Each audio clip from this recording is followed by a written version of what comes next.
J'ai parlé d'humour, vous voyez, avec assez de sourire, nous avons démarré. L'humoriste maison, c'est lui que vous connaissez, l'apôtre du rire. L'apôtre, bonjour. Bonjour, bonjour Monsieur Oga, comment allez-vous? Ça va bien, parce que là, vous nous avez manqué, hein, l'apôtre. Oui, ça, il faut le dire. Et puis, je voudrais vraiment m'excuser auprès de tous nos téléspectateurs et surtout, n'est-ce pas, ceux qui sont les mordus du rire. Voilà. Non, vous êtes pardonné parce qu'on a dit, il y a une période où vous avez aussi vos propres gombo, comme on le dit. Bon, non, on peut pas parler, on peut pas parler de gombo. Bon, sinon on a été sollicité, voilà, oui, pour aller accomplir un devoir étatique, voilà. Bon, les gombos, ils sont vraiment très glissants et quand ça tombe, ça peut faire mal. Voilà. Voilà. D'accord, vous voyez déjà, nous avons démarré cette émission avec assez d'humour. Vous êtes chez vous, bien installé et nous sommes en compagnie de l'apôtre du rire. Voilà, et cher Monsieur Oga, je sais que vous êtes un businessman. Je voudrais vous poser la question, qu'est-ce qui est légal et n'est pas logique? Et qu'est-ce qui est logique et n'est pas légal? Et qu'est-ce qui est à la fin pas légal et pas logique? En fait, voilà, ça se passe à l'université ici. Voilà, donc voilà un bonhomme qui n'a pas pu valider ses UV et il ne peut pas aller, n'est-ce pas, en classe supérieure. Voilà, et il va voir, n'est-ce pas, son professeur et lui disant: Monsieur, je vous pose une question. Si vous répondez à la question, j'accepte que je reprends, n'est-ce pas, ma deuxième année. Mais si vous n'arrivez pas à répondre à la question en tant que professeur de droit, et c'est une question de droit, est-ce que vous pourrez avoir l'amabilité de me faire passer en classe supérieure, d'autant plus que il me fallait que juste valider votre unité de valeur pour que je puisse aller. Le monsieur dit: il n'y a pas de problème. Et il lui pose cette question: Monsieur, je voudrais savoir qu'est-ce qui est légal et pas logique, et ce qui est logique et pas légal, et ce qui n'est ni légal ni logique. J'ai dit, le doyen, j'ai dit un doyen de faculté, j'ai dit cette question même là lui a donné de perdre même ses facultés. Je t'assure, il réfléchit, il creuse, une semaine, 2 semaines, il ne voit pas. Et un jour comme ça, dans une autre classe, voilà, où il y avait des étudiants encore plus aguerris en droit, lui-même il pose la question et il voit plusieurs personnes qui lèvent le doigt. Et voilà donc un qui dit: Monsieur le professeur, la question, voilà la réponse. Monsieur le professeur, vous êtes un sexagénaire, c'est-à-dire vous avez déjà la 70 et vous êtes marié à une jeune dame de 20 ans. Ça, c'est légal, mais c'est pas logique. Et votre jeune fille, votre jeune femme, elle sort, elle a son copain avec qui elle sort, et nous tous on est au courant, et vous tous aussi vous êtes au courant. Ah oui. Ce n'est pas légal, mais c'est logique. Mais maintenant, le gars, il n'a pas pu valider ses UV, mais vous avez quand même eu, n'est-ce pas, la prouesse de le faire passer en classe supérieure. Ce n'est ni légal, ce n'est ni logique. Voilà, donc, mesdames, mesdemoiselles et messieurs. Ah oui. Voilà. Et bon, mais c'est pas tout. Je voudrais dire que chez nous, ici, les habitants d'ici, j'ai vu la vraiment très bilingue. Bilingue. Voilà, on a lancé une opération de dératisation, voilà, parce que les chats, les souris de maintenant là, je vous assure, hein, tous ces médicaments que vous mettez là, ils connaissent, ils mangent plus. Donc on a envoyé les chats, n'est-ce pas? Et voilà, donc tous les chats ont mangé toutes les souris, il restait que une qui a fui et elle allait se cacher, n'est-ce pas, dans un trou. Et le chat est là. Bon, vous savez, avec les animaux, c'est le flair. Donc la souris, quand elle veut sortir de son trou, elle flaire, dit non, le chat est là. Donc ça fait que, vous savez, chat et souris, rat, bon, ça fait pas bon ménage. Alors le chat est resté 1 jour, 2 jours, 3 jours, 4 jours. Mais lui-même aussi, il avait déjà des problèmes, n'est-ce pas, de famine. Alors il a une idée ingénieuse, il se met à aboyer. La souris entend et dit: ah, en tout cas, ça c'est un chien. Mais je sais qu'entre chien et souris, il n'y a pas palabre, on ne fait pas palabre. En même temps, quand elle sort, allez, le chat l'a attrapé. Et quand le chat veut la devoir dire: attends, vieux père, je vais, s'il te plaît, je sais que tu vas me manger. Moi, je sais que je suis déjà mort. Mais je veux savoir, depuis quand toi, tu aboies? Depuis quand les chats aboient même? Il dit, tu connais pas que pays là a changé, c'est devenu difficile. Nous là, je suis un chat bilingue, ça c'est du bilinguisme. Et voilà donc, mesdames, mesdemoiselles, ça c'est un chat bilingue.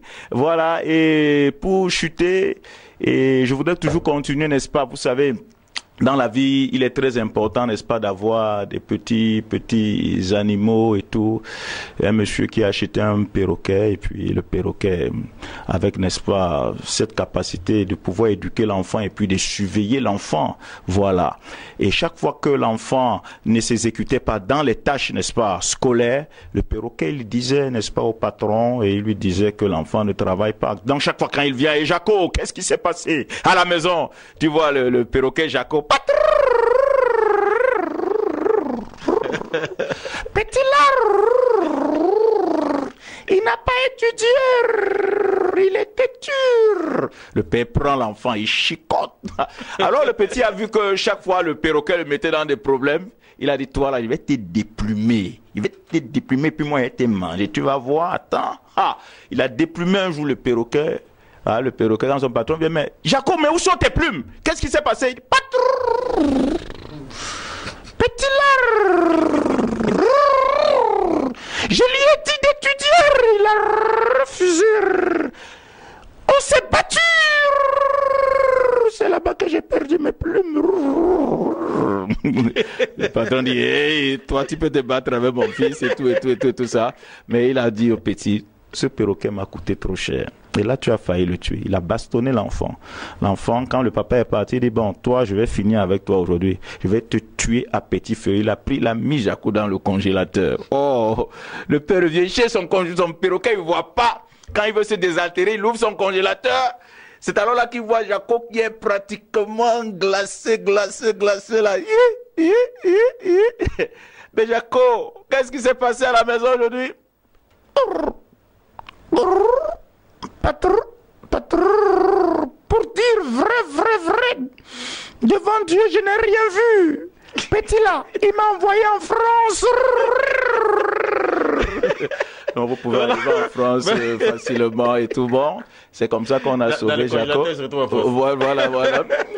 On a envoyé Jaco, voilà, on l'a enlevé. Bon, on l'a sauvé quelque temps, ses plumes ont poussé. Mais voilà que le père de la maison, bon, vous savez, c'est un monsieur quand même âgé, et il avait déposé son paquet de Viagra, là, comme ça. Jaco a cru que c'était des cacahuètes, quoi. Donc il a pris, il a mangé. Et vous savez, un paquet de Viagra, quand il finit là, c'est pas moi, t'es dit, tu sais ce qu'il faut faire pour éteindre ça. Lui-même, le même père, il va prendre Jaco, il va mettre dans le congélateur parce que c'était difficile, il fallait que, n'est-ce pas, il y a le froid pour calmer, tout. Mais quand il vient sortir, Jaco, il trouve Jaco est tout en sueur. Dans le congélateur. Il dit, mon gars, tu transis. Écoutez ce que Jaco lui dit. Il dit, patron, tu es malade, quoi.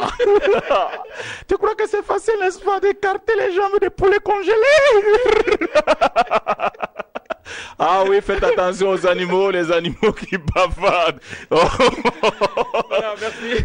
C'est tout simplement vous dire, mesdames, mesdemoiselles et messieurs, si vous ne vous sentez pas bien, faites-vous sentir par quelqu'un d'autre. Voilà, merci à la pause du rire. Juste après l'indépendance, nous nous retrouvons pour cela, pour nous retrouver pour le premier numéro après l'indépendance de la Côte d'Ivoire. Oui. 57 ans de souveraineté, d'indépendance. Wow. Voilà, nous nous retrouvons maintenant avec vous. Démarrons par l'humour. Hein. Vous nous avez vraiment émerveillé avec votre humour. Oh, merci. C'est grâce à vous. Un cœur joyeux est un bon médicament. C'est juste pour vous dire d'avoir la bonne attitude, le bon comportement, être toujours souriant. Prenez avec beaucoup, n'est-ce pas, de banalité les choses sérieuses et avec beaucoup de sériosité les choses banales. Voilà, merci la pause du rire, à vous. Merci d'être passé. Sur ce, juste après la pause du rire, chers téléspectateurs, nous allons retrouver l'invité du matin.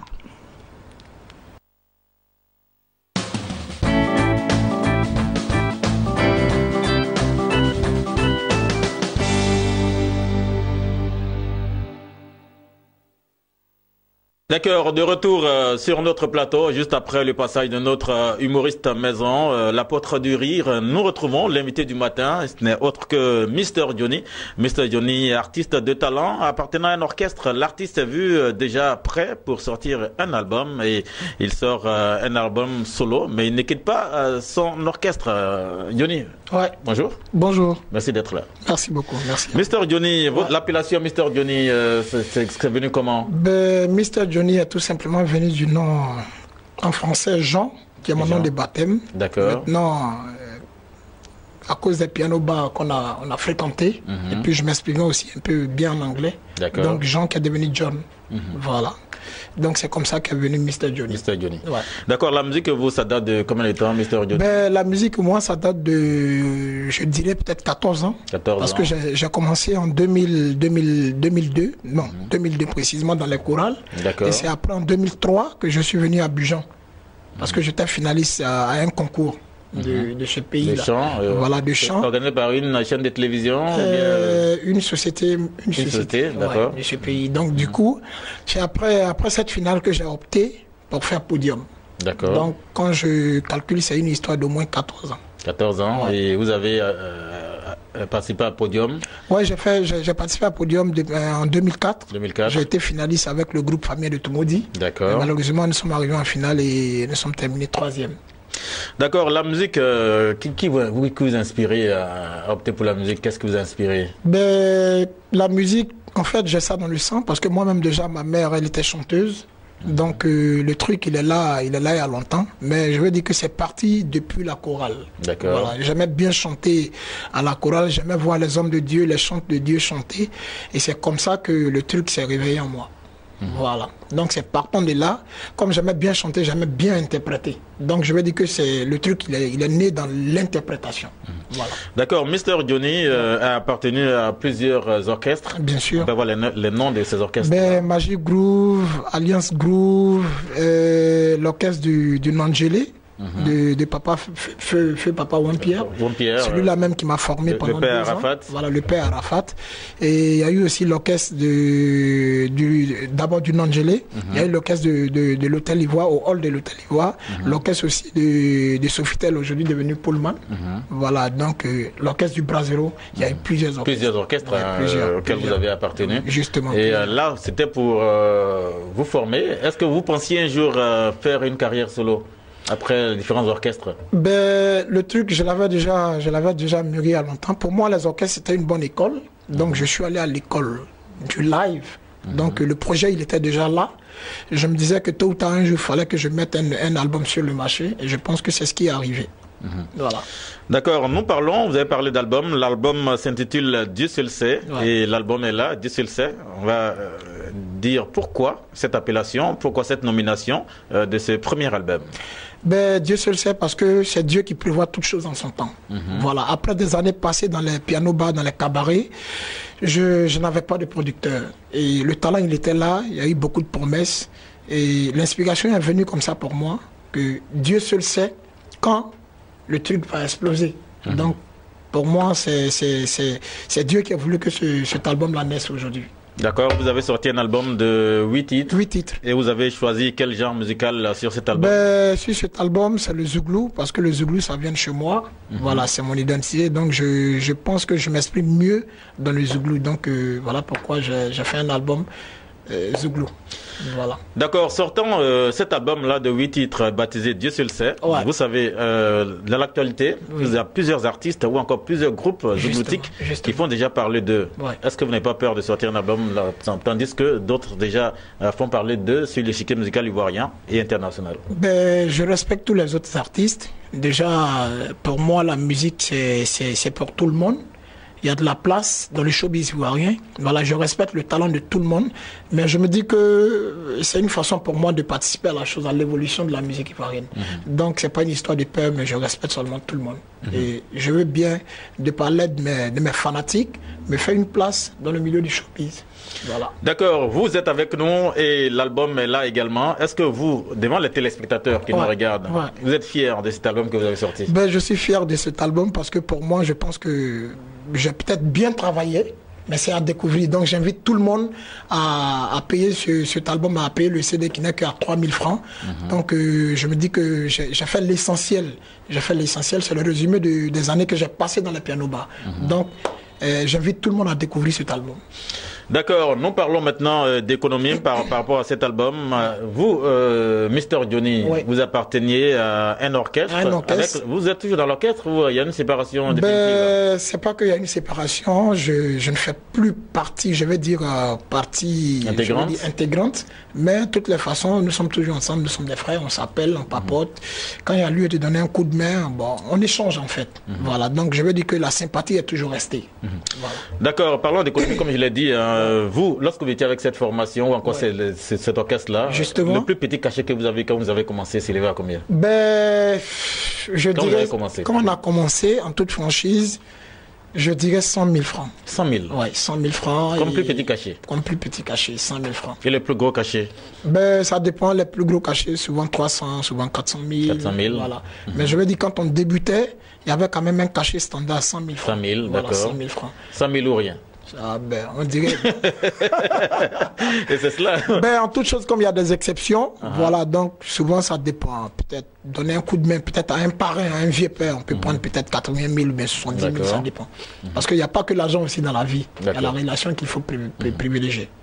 D'accord, vous regardez les téléspectateurs qui nous suivent et vous leur dites votre mot de fin concernant ce premier album que vous avez sorti, baptisé Dieu seul sait. Qu'est-ce qu'ils doivent retenir de Mr Johnny? Mon mot de fin, je dis à tout le monde, je dis merci à toute la population ivoirienne, je dis merci à tous les fanatiques. Je leur demande seulement qu'une chose, de découvrir l'album, de payer l'album, il n'est qu'à 3000 francs. Et surtout, laissez-les sticker. Et puis aussi, je dis merci à vous, à votre émission. Voilà, je dis merci à toute la Côte d'Ivoire, je dis aussi merci à tous mes fans et que Dieu nous garde. Oui, voilà, toute l'équipe est là, Chef Lignon, Maru Siri, vous voyez, tout le monde est là. Et c'est pour dire que c'est la Côte d'Ivoire qui gagne. C'est la Côte d'Ivoire qui gagne, c'est le Zouglou qui gagne. Et quand on dit Zouglou, on répond Sey. Et c'est cela, vous qui nous suivez hors de la Côte d'Ivoire. Bien, nous allons vous laisser le temps de prendre ma place en tant que présentateur de cette émission. Ah ouais? Et vous allez lancer Mais ça me dépasse. Vous allez lancer votre propre vidéo. Ah bon? Vous pouvez le faire? Je peux le faire, il n'y a pas de souci. D'accord, vous présentez votre propre vidéo. Ok. Dames et messieurs, vous avez affaire à Mr Johnny. Tout ce que je demande, connectez-vous sur l'émission tout à l'heure, ça va faire boum. Voici le clip que vous attendez, Money Money de Mr Johnny. Ciao, ciao. Allez, on y va. Suivons la vidéo et revenons tout de suite.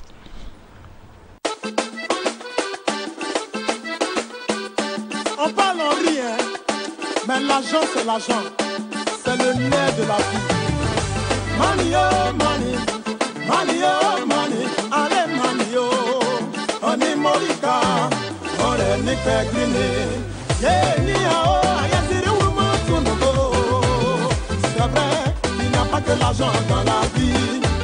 D'aucuns disent que l'argent ne fait pas toujours le bonheur, mais plutôt chercher le royaume des cieux. Ah, ça c'est vrai, mais en attendant, on fait comment? Ah, Manitobo, on mange quoi? On va où? On se déplace comment? Money, oh, money, money, oh, money, allez, money, oh, on est Morika, on est Nipegrine, yeah, oh, yasiri woman sonobo. Et puis voici, on t'y propre. La vie tellement difficile, Kababi pour s'en devenir poulet. Quand t'es calmant, les volants n'ont pas le temps. Si tu veux le ouais, toi aussi fauter, c'est le déranger. Elles sont déjà gamées, gamées sur le blé. Charmé n'a pas sa place. Laissez tomber, c'est l'argent qui tient le monde.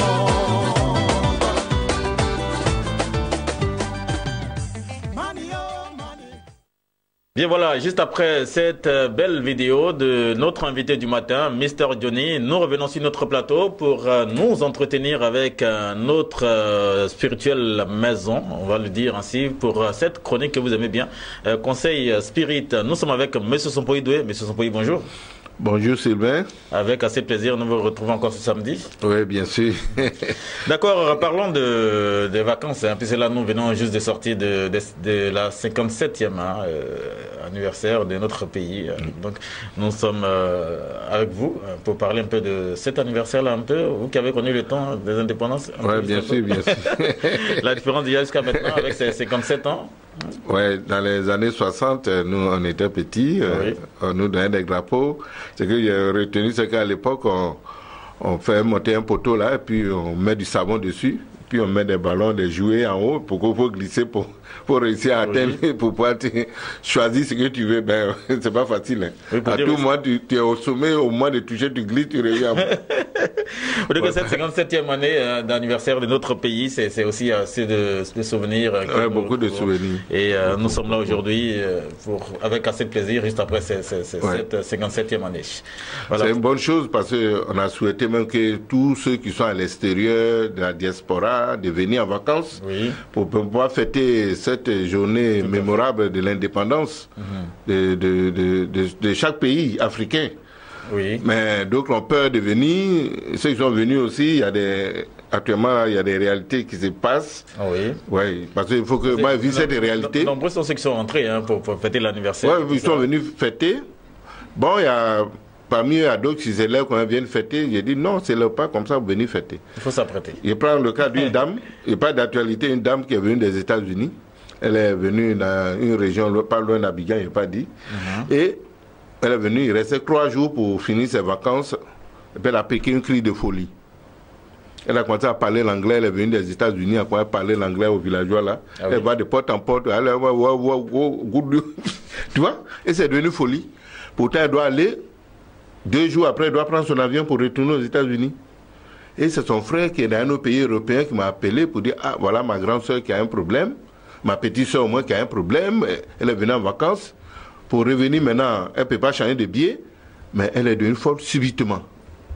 Il dit, bon, laissez, il faut me la passer, je vais causer avec elle, je vais intervenir. Dieu merci, Dieu est merveilleux, non. Il dit, bon, on m'a appelé, il dit, bon, passe-moi la dame. On dit, non, elle ne peut pas parler à quelqu'un. Il dit, non, moi, j'ai dit de me la passer. On dit, il y a un tonton qui dit, il veut te parler. Il dit, ah bon, un tonton. Et puis elle a pris le téléphone. Bon, il a attrapé sa tête à distance. La folie a disparu. Ah bon? Et c'est le jour qu'elle devait prendre son avion à l'aéroport que la folie a disparu. Ses parents l'ont accompagné, son frère qui se trouve en Europe m'a appelé pour dire, mais on dit ma soeur est à l'aéroport. Il dit, laisse-la, j'ai fait ce que Dieu a fait, Dieu l'a calmé, tout va bien se passer, elle va faire un vol. Et puis elle a pris son vol à Abidjan. Elle est partie à Paris, de Paris, elle a fait la correspondance pour New York. De New York, maintenant, après, elle fait la correspondance pour aller vers Chicago, son point de départ d'origine, où elle est basée. Elle est guérie. Tu as vu comment Dieu est merveilleux? Ah oui, ça c'est spirituel. Ouais, c'est spirituel, ouais. Ça veut dire que c'est un sort qu'on a lancé. Mais comment il a créé sa tête à distance, ça a disparu. Oui, parce que là beaucoup vont dire que M. Sampoï, c'est un prophète. Non, non, je ne suis pas prophète, c'est Dieu qui est prophète. Moi, je suis un serviteur de Dieu, un canal divin que Dieu utilise. Oui. Tu vois, il y a son cas, elle est partie, son grand frère m'a appelé, il dit, mais il va protéger toute sa famille. Il a protégé toute sa famille, il dit, là, lui, il ne comprend pas. Et le dernier cas, c'est chez nous, en Côte d'Ivoire, à Gagnoua, là, un jeune homme qui a eu son BTS, puis il est allé au village, fêter avec son père pour dire qu'il a eu BTS. Et puis, il fait une semaine après, il se réveille, il ne se rappelle même plus de son nom. Ni celui de ton père. Ses amis sont avec lui, qui se promenaient, il les a oubliés tous, qu'on n'aimait plus leur nom. On dit écrit ton nom, c'est pas écrit. Quelqu'un qui a BTS. Tu vois, subitement. Ils ne sont pas, bon, par des informations de bouche à oreille, on a dit, il faut appeler M. Sampoï Abidjan. Il m'a appelé, il a dit, mais qu'est-ce qu'il m'a expliqué? Il dit, mais mon enfant, je ne comprends pas. Il se rappelle de rien, il ne comprend pas. Il a dit, bon, laisse, on va intervenir. C'est là qu'on a opéré, opéré la tête de l'enfant à distance. Le lendemain, l'enfant est guéri. Il a envoyé son enfant et Dieu a dit, il a fait exprès pour l'envoyer faire des achats au marché. L'enfant a fait les calculs, il a payé tous les revenus. Et j'ai vu l'enfant au téléphone. C'était pour le tester. Oui, pour le tester, pour voir si l'enfant est vraiment guéri. Oui. Et l'enfant est guéri. Parce qu'ils ont pris sa mémoire. Tu sais, les sorciers ont des techniques, ils peuvent prendre la mémoire de quelqu'un ou l'intelligence de quelqu'un. Et puis lui, il va voir tous les problèmes, et subitement, il va tout perdre. C'est comme un enfant qui est sorcier, peut donner son intelligence en retour de quelque chose. Tu vois, voilà. Et cet enfant est guéri aujourd'hui, son père dit, il observe d'abord, il dit non, quand Dieu fait, tu remercies Dieu. Il n'y a pas d'observation, l'enfant est guéri, c'est après 5 jours, aujourd'hui, l'enfant, il va où il veut, il a ses amis, il se promène, c'est comme dans le passé, comme tout se passe bien. C'est pour dire que vous qui avez les enfants, vous qui venez en vacances, il n'est pas encore tard. Appelez Business 24, on va donner mon contact, on va intervenir pour vous sauver la vie. Ça ne coûte rien, que vous soyez là ou pas, Dieu est partout. Là, M. Sompoyi, on va mettre la parenthèse, mais juste poser une question dont se demandent tous les téléspectateurs qui nous regardent. Mais, le cerveau de l'enfant que les sorciers ont pris, comment vous avez récupéré ce cerveau-là? Pour remettre le cerveau en place. Non, c'est énergétique. Tout c'est pas dans la pensée. Oui. Il dit Dieu remet le cerveau de l'enfant en place, sinon pas détruit. Parce qu'il peut prendre le cerveau, bouffer, comme il peut détruire, faire autre chose. Tu vois, s'il fait autre chose, là, c'est gâté. S'il n'a pas fait autre chose, quand il dit de remettre, le geste qu'il fait là, il remet le cerveau en place. Instantanément, ça revient en place. Parce que ça arrive quelque part. Voilà, quand il dit ça revient en place, et la personne, ça revient dans le corps astral. Et ça rejaillit dans le corps physique, et l'enfant devient normal. Parce que on n'a pas pris le cerveau du corps physique. Parce que quand on touche au cerveau du corps physique, là, ça devient compliqué. D'accord. C'est le cerveau du corps astral. C'est ce corps-là que les sorciers ont accès. C'est dans ce corps-là, quand ils font, on remet tout en place. Ou quand ils lancent un sort de maladie, on intervient dans ce corps, la personne guérit instantanément. D'accord.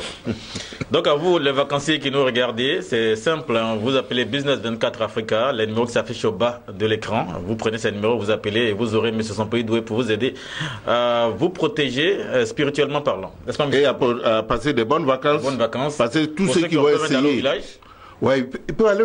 Il y a un monsieur qui est venu d'Italie, il vient d'arriver hier du village. Il n'a jamais été au village. Ça fait 20 ans qu'il a perdu son père, il n'a pas été au village, à Guiglo. Il lui a dit, viens et tu vas aller au village, voir moi la tombe de ton père.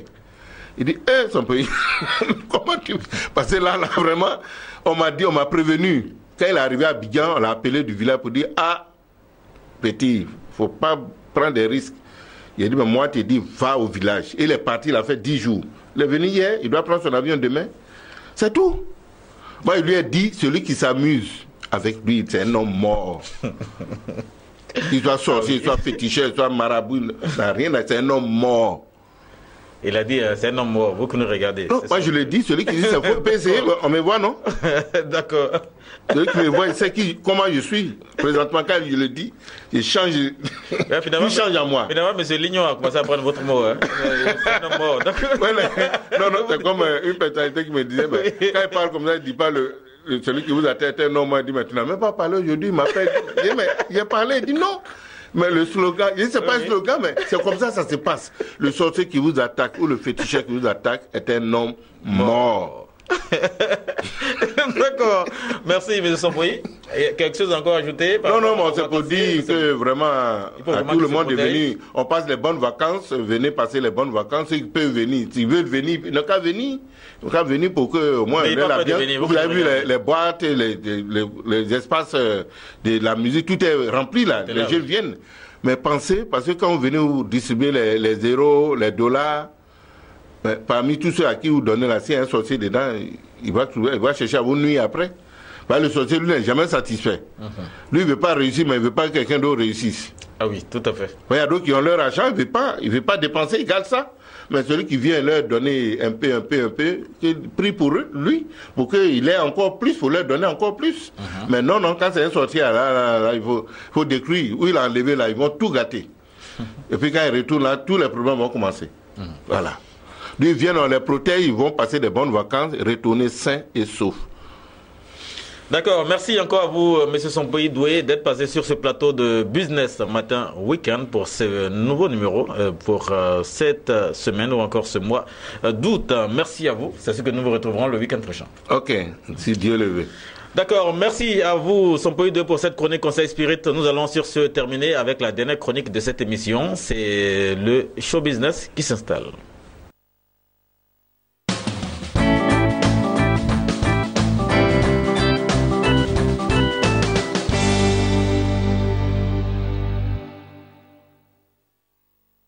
Bien, nous retrouvons la dernière chronique de cette émission, Business Matin Weekend. Nous terminons avec la chronique Show Business et News Event. C'est par la voix de Yves Landry Glazaï que nous retrouvons maintenant. Yves Landry, bonjour. Bonjour Sylvain Oga. Nous retrouvons Show Business et News Event avec au sommaire le Burkina Faso, le pays voisin, la Côte d'Ivoire, où le président de la CAF, Ahmad Ahmad, s'y est rendu pour une visite officielle, c'est cela.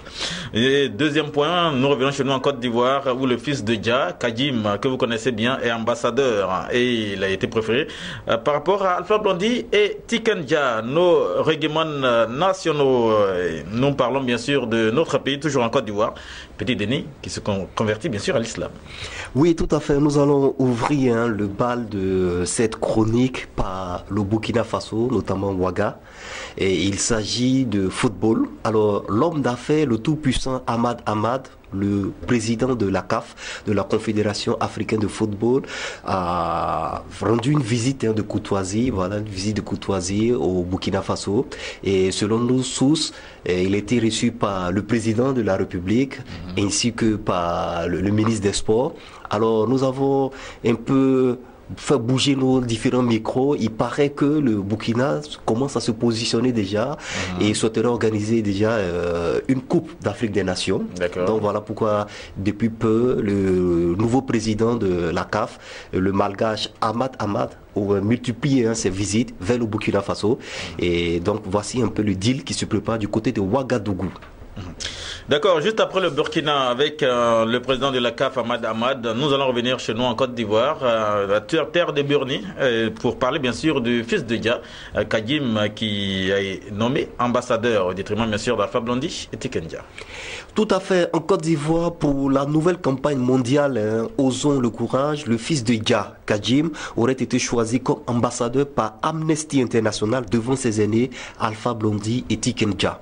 Donc c'est pour dire que quand tu bosses bien, forcément tu peux avancer et tu avances d'ailleurs. Et cette mission permettra à Kadim de faire de grosses scènes mondiales et de se frotter à des sommités à travers le monde entier, tels que Youssou N'Dour, Angélique Kidjo, Alicia Keys. Donc chapeau au fils de Dja, voilà Kadim.